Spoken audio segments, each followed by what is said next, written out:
Hi అండి, అందరికీ నమస్తే. My devil Ravan part 7. Jashwanth మరో భుజంపై ఎవరో చేయి వేయటంతో ఉలిక్కిపడి వెనక్కి తిరిగాడు.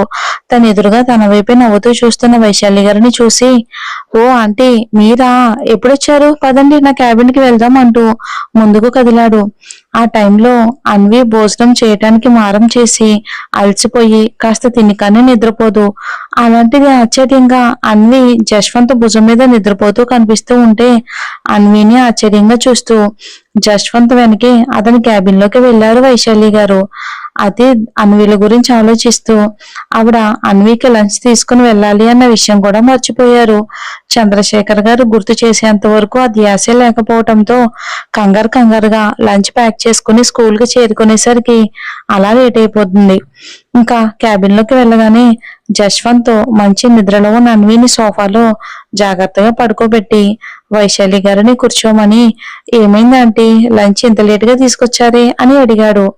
తను కూడా తన సీట్ లో కూర్చుంటూ ఆవిడ అసలు విషయం చెప్పి జశ్వంత్ని కూడా బాధ పెట్టడం ఇష్టం లేక, ఏం లేదు నాన్న, మీ అంకుల్తో కబుర్లు చెప్తూ టైం చూసుకోలేదు అని అబద్ధం చెప్పారు. కానీ జశ్వంత్ కి విషయం అర్థమై ఇంకేం మాట్లాడలేక నిద్రలో ఉన్న అన్విని చూస్తూ, అన్వి లంచ్ చేసేసిందంటే అది కూడా చాలా బుద్ధిగా అంటూ నిన్న ప్రేమతో అన్వి పరిచయం, అన్వికి తగిలిన గాయం చూసి ప్రేమ అల్లాడిపోవటం, ప్రేమను అన్వి అమ్మా అని పిలవటం, ఈ రోజు అన్వికి ప్రేమ తినిపిస్తూ ఉంటే ఏ మాత్రం మారం చేయకుండా చాలా బుద్ధిగా తింటూ ప్రేమ గుండెల్లో ఒదిగిపోయి నిద్రపోవటం, కేవలం ఈ 2 రోజుల్లో ఆ ఇద్దరి మధ్య పెరిగిన బాండింగ్ అంతా జశ్వంత్ వైశాలి గారికి కళ్ళకి కట్టినట్టు చెప్పేసరికి ఆవిడకి ముందు చాలా ఆశ్చర్యంగా అనిపించింది. కారణం అన్వి తనకి తెలియని వాళ్ళతోనే కాదు, ఎవరితోనూ కూడా అంత తొందరగా కలిసే కిడ్ అయితే కాదు. చిన్నప్పటి నుండి తల్లి ప్రేమ, తండ్రి లాలన లేక మూడీ కిడ్ గానే ఉండేది. కేవలం ఇంట్లో వాళ్ళ ముగ్గురుతోనే, జశ్వంత్ తో మాత్రమే అన్వి క్లోజ్ గా అల్లరి చేస్తూ సరదాగా ఉండేది. అందుకే ఒకంత అన్వి ఎవరో పరిచయం లేని వ్యక్తిని అమ్మా అని పిలిచినందుకు ఆశ్చర్యంగా ఉంటే, మరి కాస్త అలా పిలిచిన తనతో ఏ మాత్రం అందం లేని ప్రేమ తిరిగి అంతే ప్రేమను పంచడం ఆవిడను మరింత ఆశ్చర్యానికి గురి చేసింది. అన్వి గురించి ఆలోచిస్తున్న వైశాలి గారి మైండ్ లో కాసేపటి క్రితం శాస్త్రి గారు మీ అబ్బాయి జీవితంలోకి మీ మనవరాలే తన తల్లి రూపంలో ఒక కొత్త వెలుగుని తీసుకుని రాబోతుంది అన్న మాటలు గుర్తొచ్చి సంతోషంలో కళ్ళల్లో నీళ్లు తిరుగుతూ ఉంటే కన్నీళ్లతో నవ్వుతూ, ఇంతకీ ఆ అమ్మాయి ఎవరు నాన్నా, ఒకసారి నేను కలవచ్చా అని అడిగారు ఆశగా. ఆవిడ అలా అడగగానే జశ్వంత్, తప్పకుండా ఆంటీ, వెయిట్ ఏ సెకండ్ అంటూ ప్రేమకు కాల్ చేశాడు. కానీ కనెక్ట్ కాకపోవడంతో ప్యూన్ని పిలిచి, ప్రేమ లంచ్ చేయటం అయిపోతే ఒకసారి వచ్చి తనని కలవమని చెప్పు అని పంపించాడు. అతడు 5 నిమిషాల్లో తిరిగొచ్చి, సార్, ప్రేమ మేడం వాళ్ళ అమ్మగారికి ఒంట్లో బాగోలేదు అని ఫోన్ వస్తే పర్మిషన్ తీసుకుని వర్ష మేడంతో కలిసి వెళ్ళిపోయారంట అని చెప్పి ప్యూన్ వెళ్ళిపోయాడు. ఆ మాట విన్న జశ్వంత్ కి వైశాలి గారికి కూడా చాలా బాధగా అనిపించింది.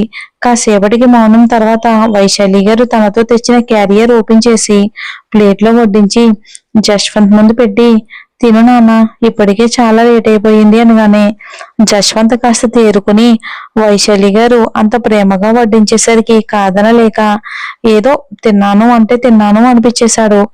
జశ్వంత్ లంచ్ అవగానే వైశాలి ఇంకా నిద్రలో ఉన్న అన్వి తల నిమిరి ముద్దు పెట్టుకుని జాగ్రత్త అంటూ వెళ్ళిపోయారు. ఆవిడ వెళ్ళాక చాలాసేపు ప్రేమ గురించి ఆలోచిస్తూ బాధపడుతూ ఉండిపోయాడు జశ్వంత్. 1 గంట తర్వాత నిద్రలేచిన అన్వి జశ్వంత్ వర్క్ చేసుకోవటం చూసి, జస్సు, అమ్మ ఎక్కడుంది అని అడిగింది నిద్ర కళ్ళను నలుముతూ. పాప ప్రశ్నకు జశ్వంత్ కి బాధగా అన్విని ఒడిలోకి తీసుకుని కూర్చోబెట్టుకుని, వాళ్ళ అమ్మకి హెల్త్ బాగాలేదని వాళ్ళ అమ్మ ఇంటికి వెళ్ళిందిరా అని అనగానే అన్వి కూడా బాధపడుతూ, అయ్యో, అమ్మమ్మకి జ్వరం వచ్చిందా అని అడిగింది. ప్రేమ వాళ్ళ అమ్మగారిని కూడా అన్వి అలా వరుసపెట్టి పిలిచేసరికి అసలు జశ్వంత్ కి ఎలా రియాక్ట్ అవ్వాలో అర్థం కాక కాసేపు మౌనంగానే ఉండిపోయాడు. ఒక్కసారిగా కదపటంతో తేరుకుని, అవునరా అని మాత్రమే అనగలిగాడు. కాసేపటికి అన్వికి క్లాస్ టైం కావటంతో పాపని క్లాస్ లో వదిలిపెట్టి వచ్చి, అసలు ప్రేమ వాళ్ళ అమ్మగారికి ఎలా ఉందో అని ఆలోచిస్తూ మళ్ళీ ప్రేమ మొబైల్ కి ట్రై చేశాడు. ఈసారి కూడా కనెక్ట్ కాకపోవటంతో నిరాశగా మొబైల్ పక్కన పెట్టేశాడు. ప్రేమ అన్వికి లంచ్ తినిపించి తను కూడా లంచ్ చేద్దామని వర్షతో కలిసి స్టాఫ్ రూమ్ లోకి వెళ్ళబోతూ ఉంటే ప్రేమకు శారద గారి దగ్గర నుండి కాల్ వచ్చింది. తులసి గారు గుండె నొప్పితో పడిపోతే హాస్పిటల్ కి తీసుకెళ్లామని, వెంటనే హాస్పిటల్ కి రమ్మని ఆ కాల్ సారాంశం. ఆ మాట విన్న ప్రేమ వెంటనే వెళ్లి ప్రిన్సిపాల్ దగ్గర పర్మిషన్ తీసుకుని వర్షతో కలిసి శారద గారు చెప్పిన హాస్పిటల్ కి బయలుదేరింది. వీళ్ళు హాస్పిటల్ కి వెళ్లేసరికి తులసి గారిని జనరల్ వార్డ్ లో సెలైన్స్ ఎక్కుతూ ఉన్నారు. ఆవిడ్ని చూడగానే ప్రేమ అప్పటి వరకు అదిమి పెట్టుకున్న బాధ అంతా ఒక్కసారిగా బ్లాస్ట్ అయ్యి ఏడుస్తూ అక్కడే కుప్పకూలిపోయింది.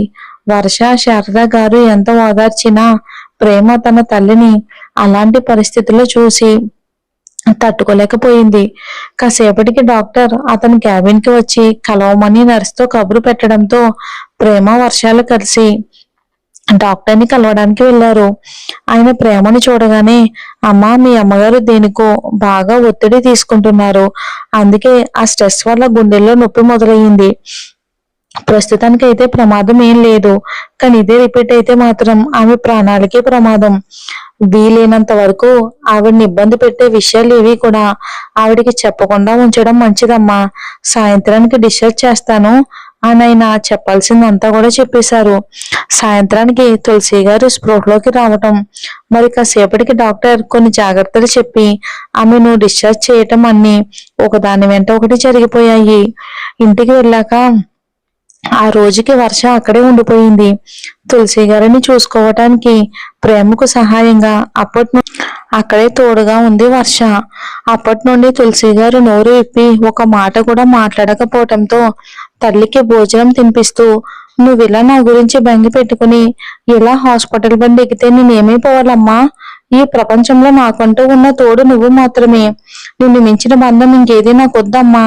దయచేసి ఇక మీదట ఇలాంటి బాధలు బెంగలు పెట్టుకుని నీ ఆరోగ్యం నువ్వు పాడు చేసుకునే ముందు నీతో ముడిపడి నా ప్రాణం కూడా ఉందన్న విషయం మాత్రం గుర్తుపెట్టుకో అని ఆవిడకు తినిపించడం పూర్తి కావడంతో ఏడుస్తూ అక్కడి నుండి లేచి కిచెన్ లోకి వెళ్ళిపోయింది ప్రేమ. కూతురు మాటల ఆవేదనకు తులసి గారు కూడా బాధపడుతూ వర్ష ఆవిడకి సాయం చేయటంతో టాబ్లెట్లు వేసుకుని నెమ్మదిగా నిద్రలోకి జారుకున్నారు. కానీ ఈసారి కూతురు మాటలు చెవికి ఎక్కించుకుని ఎలాంటి భయాలు బెంగలు పెట్టుకోకుండా ప్రస్తుతానికి అవన్నీ పక్కన పెట్టి నిద్రపోయారు ఆవిడ. తల్లి నిద్రపోగానే వర్షతో కలిసి ఏదో కాస్త తినేసి, అది కూడా వర్ష బలవంతం చేయటంతో తిని అన్ని సర్దేసి ఇద్దరు తులసి గారికి చెరొక వైపున చేరి నిద్రపోయారు. ఉదయం ఆఫీస్కి చేరుకున్న అతీత్కి ఎందుకో వర్క్ మీద కాన్సన్ట్రేషన్ కుదరక చాలాసేపు ఇబ్బంది పడ్డాడు. కానీ మొండివాడు కదా, అయినా అలానే వర్క్ చేస్తూ ఉండగా అప్పుడు ఆఫీస్కి చేరుకున్న వైభవ్ ద్వారా రేపు ఉదయానికి బెంగళూరులో జరిగే క్లయింట్ మీటింగ్ కి తప్పకుండా అటెండ్ అవ్వాలని తెలియడంతో తన మైండ్ ని డైవర్ట్ చేయడం కోసం తనే వెళ్లాలని డిసైడ్ అయ్యి తొందరగానే ఇంటికి చేరుకుని తను బెంగళూరు వెళ్తున్నానన్న విషయం తల్లికి ఒక ముక్కలోనే చెప్పి వెంటనే లగేజ్ ప్యాక్ చేసుకుని ఫ్రెష్ అయి వచ్చి బెంగళూరుకి బయలుదేరాడు ఒంటరిగా మన అతీత్. మరి ఆ ప్రయాణంలో ఏదైనా జరుగుతుందా అనేది మనం వచ్చే ఎపిసోడ్ లో చూద్దాం. స్టోరీ నచ్చితే లైక్ చేసి మన ఛానల్ ని సపోర్ట్ చేయండి. అలానే థ్యాంక్స్ ఫర్ వాచింగ్ స్టోరీ. అందుకే మీకు 2 ఎపిసోడ్స్ ఇస్తున్నానండి. 2 ఎపిసోడ్స్ కలిపి మనకు 20 minutes అవుతుంది కదా, వీలైతే ఇంకోటి ఇవ్వడానికి కూడా ట్రై చేస్తాను. Thanks for watching.